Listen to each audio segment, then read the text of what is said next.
And it was an amazing experience to see you two connect and to be able to kind of have him become aware of the science, the kind of sports science that you were bringing to professional athletes. And I think that got the wheels turning, not because I was there, I wasn't a bystander, right? But as you started looking at X2, maybe you can talk a little bit about the science that went into X2 and some of the work y'all did on that. Yeah, well, I like to think back to meeting you and Tony up at our place.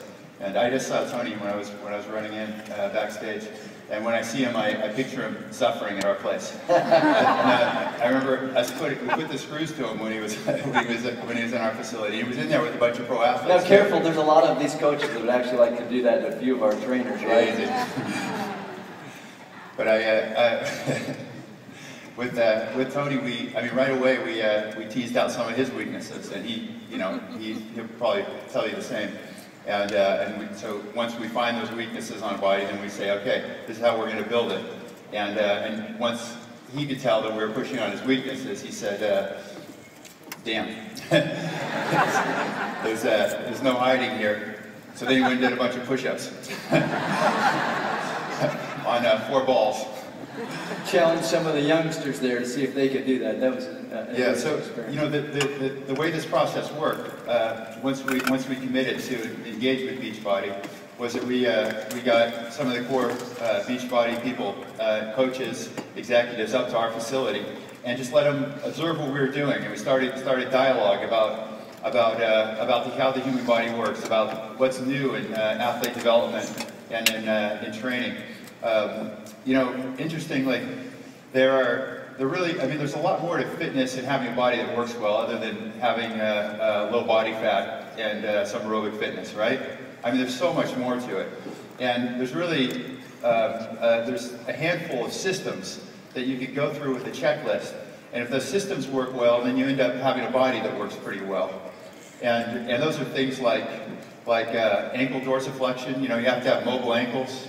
Ground contact, be able to contact the ground or contact the ground. And hip stability, have really stable hips. Hip mobility, have nice mobile hips. Trunk stability. Thoracic extension or mobility, have mobility in your thoracic spine, the middle of your spine, so you take pressure off the lower spine and off your neck. These are kind of checklists we go through with anybody that steps foot in our facility. And if all those checks can show up in your boxes next to those systems, you invariably end up with a system that works really well. And this is what we do with pro athletes, and this is the same thing we would do with each of you. And if we had one of you up, we could do it with Brett probably right now, but that would be really embarrassing. Yeah, sure. But these are the same systems. And so when we built X2, we made sure that we integrated into X2. Building all these systems. We basically went through the same checklist. Do we have enough systems in place to build hip mobility, to build hip stability? Do we have systems in place to build trunk stability, enough to build trunk stability? Is it too much flexion based, or is there enough stability based into it? And so I guess that's probably one of the most important things you could have that I can pass on to you, is just know that embedded in this program, and as we go forward, we're going to keep creating this scientific overlay on all of our systems at Beachbody. But know that with X2, we've gone through all these checklists. We've gone through all these checklists, and they're all embedded in the program. If you're able to do this program really well, these systems are in place for you, just like they would be for one of our elite athletes.